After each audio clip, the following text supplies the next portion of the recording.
बात बिहार चुनावों की छिड़ी है तो मैं किस्सा, एक कहानी, एक ऐसे व्यक्ति के बारे में बताना चाहती हूँ जो वाकई आज के जमाने में आपको सिर्फ एक किस्सा ही लगेगा। यकीन करना मुश्किल होगा कि कोई मुख्यमंत्री, और वो भी एक बार नहीं दो बार, दूसरे उप मुख्यमंत्री और 2 बार मुख्यमंत्री रहे, एक ऐसे नेता की एक कहानी है जो रिक्शा पर चलते थे। जब उनका निधन हुआ तो पटना तो छोड़िए, अपने पैतृक गांव में उनके पास एक मकान नहीं था जो विरासत में वो किसी को देते। ऐसी सादगी, ऐसी ईमानदारी का नाम थे कर्पूरी ठाकुर। आज जब आप देखते हैं कि करोड़ों रुपए चुनाव में बहाए जाते हैं, प्रचार में खर्च होता है, पार्टी का फंड होता है, इन सब से बिल्कुल दूर अलग अंदाज में वो अपनी पॉलिटिक्स करते थे। और उनका गुणगान सिर्फ इसलिए होता है क्योंकि उनकी ईमानदारी और सादगी की ऐसी ऐसी मिसालें हैं कि वाकई आज के जमाने के लिए किस्सा कहानी ही है। तो आपको बताती हूं, मुख्यमंत्री 2 बार बने। एक बार उनका चयन हुआ एक ऐसे प्रतिनिधि मंडल में शामिल होने के लिए जिसे ऑस्ट्रिया जाना था। अब उनके पास कोट नहीं, दोस्त से कोट मांगा। दोस्त ने जो कोट दिया उसमें जरा फटा हुआ था।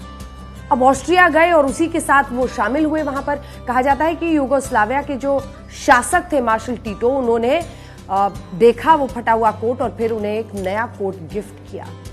ऐसी सादगी, ऐसा व्यक्तित्व। एक और किस्सा है उनके बारे में कि एक बार उनके पिता का, चूंकि वो पिछड़ी जाति से आते थे, एक बार पिता का अपमान किया। वहां पर जो कुछ दबंग सामंती लोग थे उन्होंने उनके पिता का अपमान किया तो पूरी खबर फैली कि डीएम साहब आ रहे हैं, डीएम साहब आ रहे हैं, उनके घर पे उनके पिता का अपमान कर दिया है, डीएम साहब आ रहे हैं, पुलिस के खिलाफ कार्रवाई करेंगे और इन लोगों के खिलाफ कार्रवाई करेंगे।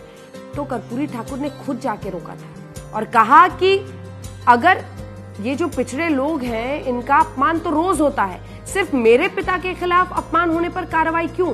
अगर पुलिस वाकई किसी का अपमान न होने दे, सख्त कार्रवाई करे, तब बात हो। ऐसी सोच, ऐसी ईमानदारी, ऐसा व्यक्तित्व जिसकी वजह से कर्पूरी ठाकुर को अक्रॉस पार्टी जबरदस्त रेफरेंस है। देखिए, जेपी उनके गुरु थे, राम मनोहर लोहिया उनके गुरु थे। ऐसे लोग जो ये मानते थे गैर कांग्रेसवाद की राजनीति में एक अहम व्यक्तित्व, ऐसे तमाम लोग जो ये मानते थे कि भ्रष्टाचार से आगे इस देश को ले जाना है। अगर कोई 2 बार मुख्यमंत्री हो और उसके पास अपना कोई मकान ना हो जो वो विरासत में आने वाली पीढ़ियों को दे, इसी से आप उनकी ईमानदारी का एक अंदाजा लगा सकते हैं। और फिर बिहार की राजनीति की बात हो रही है तो सोचिए आज कैसे करोड़ों रुपए बहाए जाते हैं चुनाव प्रचार से लेकर, किस तरह से पार्टी में आरोप लगता है कि टिकट खरीदने के लिए आपको इतनी रकम देनी पड़ती है। तो एक कर्पूरी ठाकुर का भी दौर था। इसीलिए मैंने शुरू में ही आपको कहा था कि आज किस्सा ही सुनाऊंगी, क्योंकि आप